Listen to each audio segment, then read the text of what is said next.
guys are looking forward to it. So if we can do the clapping thing, is it?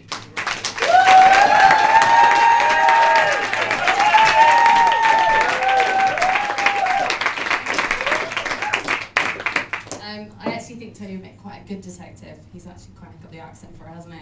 Like, there's been a murder, which was actually a terrible Scottish accent. So I apologise to my Scottish flatmate there.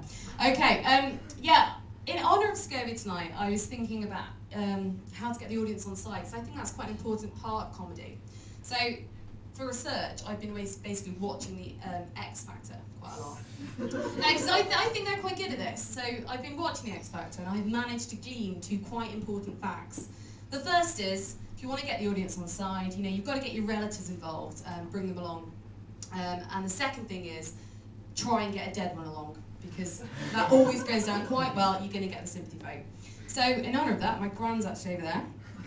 I'm glad none of you turned around. I was going to say she is dead. You can't see her, but yeah, she's over there.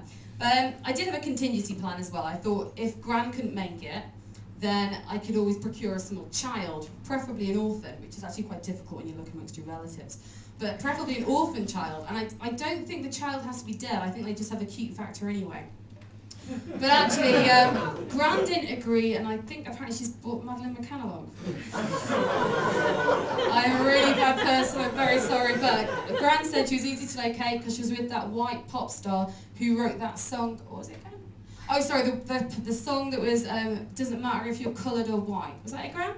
Yes, okay. Okay, right, moving swiftly on. So, I've been having a bit of insomnia recently, so I was kind of Googling it. I think we talked about Googling earlier. And I managed to get a really good quote that I think most of us can relate to. I'm going to fish this out now. I think you'll all like this. I think it kind of sums it up. How can I stop my worries and racing thoughts that keep me awake?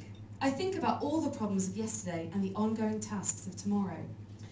I think actually this is quite a good summary of how insomnia feels. And I know this because last week I was up with racing thoughts about my teeth. Because it might seem like a small thing, but if you've got a little bit of a pain in your tooth and it's 4 AM and you're alone and it's dark, you soon realise you've not got toothache, you've actually got AIDS. And this is not a nice thing to realise at that time in the morning, is it? And yeah, so I was having this thought the other night. And I've kind of got a bit of a thing about AIDS. I always seem to think I've got AIDS. I think it's because I think it might be to do with being a child of the 80s, actually, something along those lines. But just recently, I've had a bit of a diversion. I've got quite into syphilis. And I think I quite like the word because it's such a good thing to sort of say. And actually, you can use this yourself, so I'll give you a little bit of a tip. If somebody's really annoying you, you know, so for example, if a lady pushes in front of you in the queue and is sort of stood there looking a bit smug, I mean, bitch doesn't really cut it, does it? Because she's like, yeah, I win. But if you actually mutter under your breath, syphilitic bitch, she gets quite upset, and there's not really much of a comeback to that. Although I have actually thought of one in case this happens to you, and I'm just going to replay this for you now, so we have the moment. Syphilitic bitch. You are. I think that's a pretty good comeback. So yeah, that's a little tip for you. But I actually don't think, if you are lying awake at night and you are on your own, I actually don't think, even if you've got somebody there, I don't think it really makes you feel better. Because then if you have this moment, but if you're awake at night and there's somebody lying next to you, you get a bit bored, so you start staring at them, kind of willing them awake. It doesn't really work, so you stare really, really, really hard at their face, like this. And I don't know if you've noticed, but in the shadows, they start to look a bit weird and morphed, and their faces, they've got like sunken eyeballs and stuff. And then there's this moment where they open their eyes and look at you, simply sense you're watching them, and you start screaming, and then you split up shortly afterwards. Not that that happened to me either, to be honest. Gran like that one over there. Yeah, and the other thing about lying awake at night is, if you get over the fact that you've quietly accepted your own impending doom from AIDS, you actually realise that, you know, it's quite quiet. There's nobody else moving in the whole house. In fact, there's nobody else moving in the whole world. You listen outside the window. There are police sirens going past. Yes, I live in Hackney, but that doesn't really count. So you start to lie there and you think, oh my God. And rationality kicks in, and your rational thoughts tell you, everyone else in the world is dead. I'm the only one alive. And it's quite funny that, because the difference is when you're out drinking and it's 4 AM, it's a bit of a different scenario, isn't it? Because you don't think everyone else in the world is dead. No, you actually think they are not only alive, but they're also awake. Which is a small problem. Cue things like this.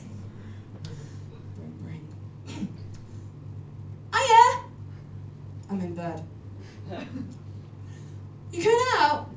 Fuck off. I have been on the receiving end of that kind of phone call a few times. And then it often leads to a second equally inane conversation, which goes something like, oh, it's not coming out.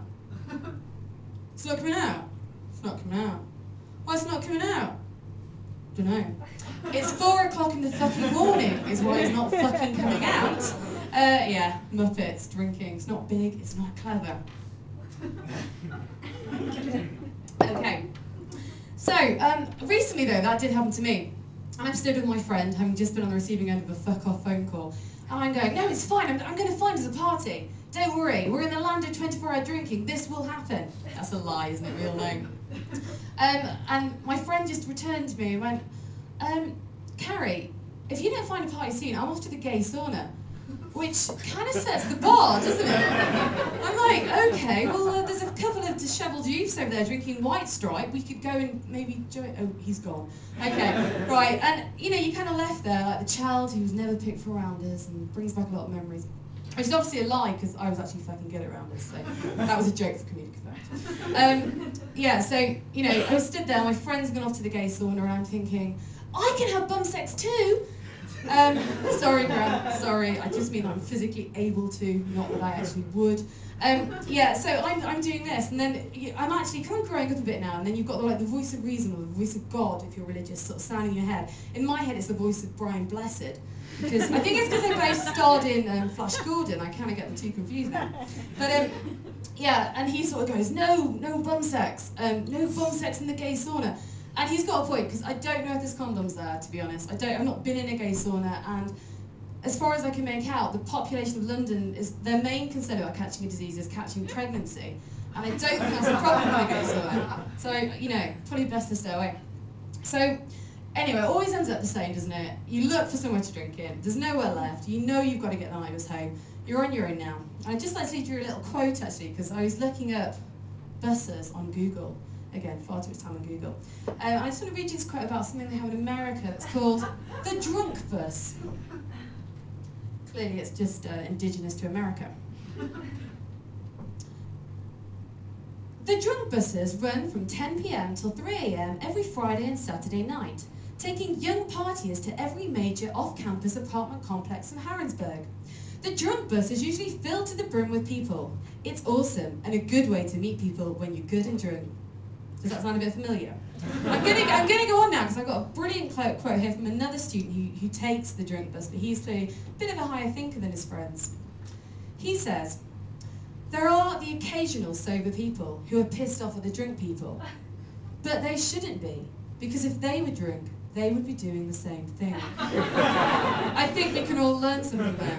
But anyway, back to the drunk bus a second. These apparently are the things one may witness on the drunk bus. And this is what it includes, but these are the things that it's not limited to. It's an important point. Okay, 1, pole dancing. 2, random making out. 3, orgies. 4, belligerence and fighting. 5, vomiting. 6, bus-wide singing to living on a prayer. I think in England we just call this the bus, actually.